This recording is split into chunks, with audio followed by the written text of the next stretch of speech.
Hello students, अस्सलाम वालेकुम students. आज हम नेक्स्ट टॉपिक डिस्कस करेंगे unit number 2 acid base salt. Lecture number 8 है हमारा। सेल्फ आयनाइजेशन ऑफ वाटर या auto ionisation of water. Self ionisation किसे कहते हैं? The reaction in which two water molecule produce ion. ठीक है, the reaction in which two water molecule produce ion, यानी वो रिएक्शन जिसमें वाटर के दो मॉलिक्यूल आपस में रिएक्ट करके और वो आयन प्रोड्यूस करे, हाइड्रोनियम आयन और हाइड्रोक्साइड आयन प्रोड्यूस करे। ठीक है, दो वाटर के मॉलिक्यूल हाइड्रोनियम आयन और हाइड्रोक्साइड आयन प्रोड्यूस करे by the transfer of proton, by the transfer of proton.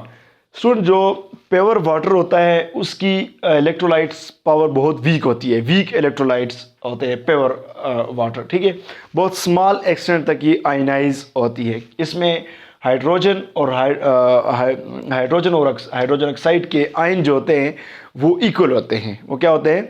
Equal होते हैं। फॉर एग्जांपल, हम H2O एक वाटर मॉलिक्यूल लेते हैं और दूसरे वाटर, इसको आपस में रिएक्ट करते हैं तो हमारे पास हाइड्रोनियम आयन बन जाता है और हाइड्रोक्साइड आयन बन जाता है। तो अब ये दो वाटर के मॉलिक्यूल ने हाइड्रोनियम आयन और हाइड्रोक्साइड आयन प्रोड्यूस किया। इसको हम कहते हैं सेल्फ आयनाइजेशन या ऑटो आयनाइजेशन ऑफ वाटर। ठीक है, अब हम एक मोल वाटर के लिए इक्वेशन को एक्सप्लेन करेंगे कि एक मोल वाटर लेंगे और उसके लिए सेल्फ आयनाइजेशन, उसको आयनाइज करेंगे, फिर उसके लिए इक्वेशन डिराइव करेंगे। ठीक है, एक मोल वाटर। अब एक मोल वाटर मीन H2O। हमने H2O लिया और इसको जब ये आयनाइज होता है, ठीक है, तो ये 1 मोल के लिए है। इसको हम नॉर्मल जो टेम्परेचर है उस पे, रूम टेम्परेचर पे ही प्रोसेस करेंगे। किस पे?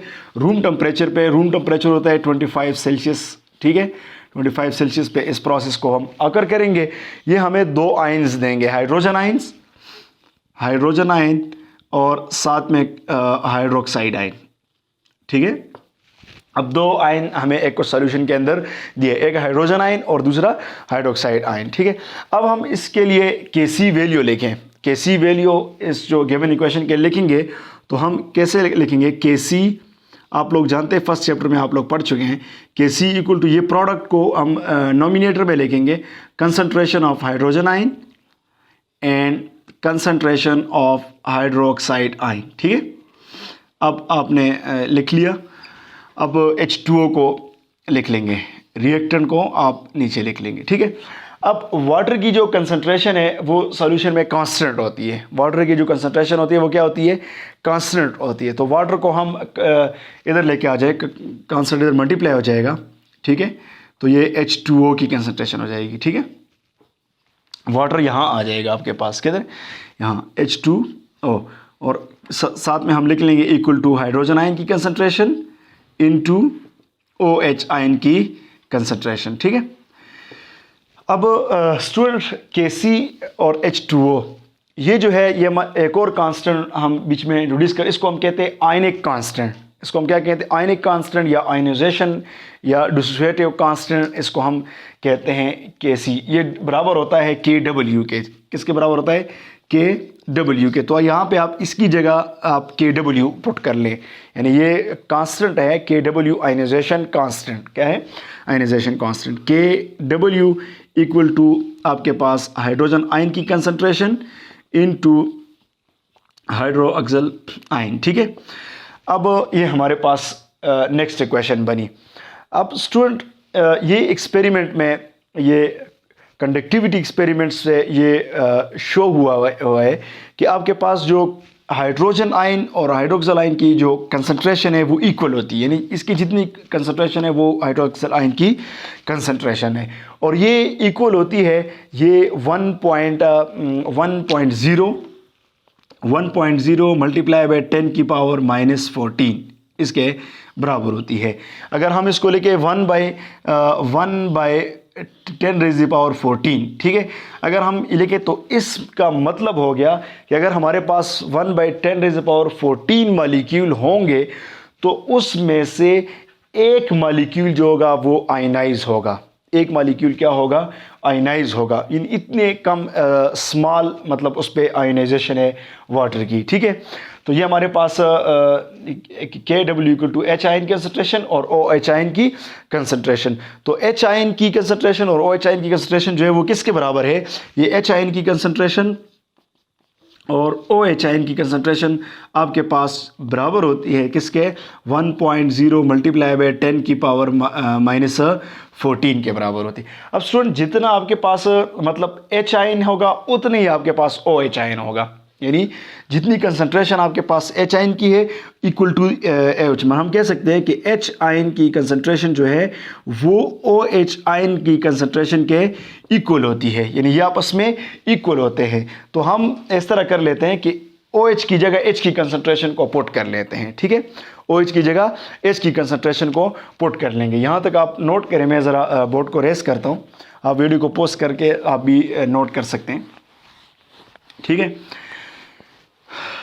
अब आप क्या करें, H ion equal to OH, तो OH की जगह हम H आयन की वैल्यूज़ को पुट कर देते हैं, ठीक है।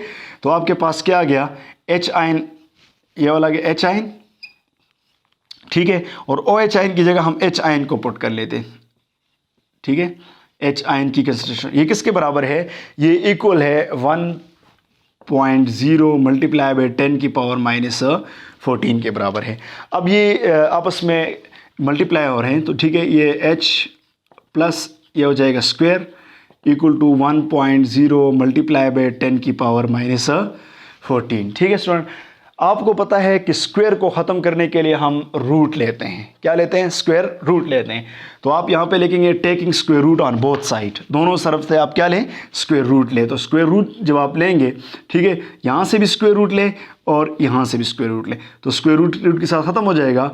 H आयन की कंसंट्रेशन आपके पास किसके बराबर हो जाएगी, 1.0, इसके अगर आप स्क्वायर रूट लेंगे आपके पास जो आंसर आएगा वो आ जाएगा 1.0 मल्टीप्लाई बाय 10 की पावर -7 आ जाएगा, 10 की पावर -7। अब ये H आयन की कंसंट्रेशन आपके पास है, ठीक है। तो मैंने कहा था कि जितनी H आयन की कंसंट्रेशन होगी तो उतनी OH आयन की कंसंट्रेशन भी सॉल्यूशन के अंदर मौजूद होगी। तो OH आयन की कंसंट्रेशन भी आपके पास 1.0 मल्टीप्लाई बाय 10 की पावर -7 हो गई मोल। अब ये इसकी कंसंट्रेशन हो गई और ये इसकी कंसंट्रेशन हो गई, ठीक है। ये जो कंसंट्रेशन ये रूम टेम्परेचर पे है, 25 सेल्सियस पे है, ठीक है। अब हम KW किसके बराबर था, KW हाइड्रोजन आयन की कंसंट्रेशन इनटू OH आयन की कंसंट्रेशन। अब KW की वैल्यूज पुट करें H आयन की, तो एक हमारे पास क्या है, 1.0 मल्टीप्लाई बाय 10 की पावर -7, ठीक है। और OH आयन की अगर हम पुट करें तो OH आयन की भी हमारे पास 1.0 मल्टीप्लाई बाय 10 की पावर -7। अब ये हमारे पास दोनों की वैल्यूज हमने क्या की है पुट, ये भी मोल्स के अंदर हैं और इसको अगर आप M में लिखते हैं तो दोनों को M में लिखें, ठीक है। तो इसको मज़ीद सिंप्लीफाई अगर हम करें तो हमारे पास KW किसके बराबर हो जाएगा, ये 1.0 मल्टीप्लाई बाय 10 की पावर -14 हो जाएगा, ठीक है। और M2 हो जाएगा, M2। तो ये स्टूडेंट हमारे पास था ऑटो आयनाइजेशन ऑफ वाटर या सेल्फ आयनाइजेशन ऑफ वाटर।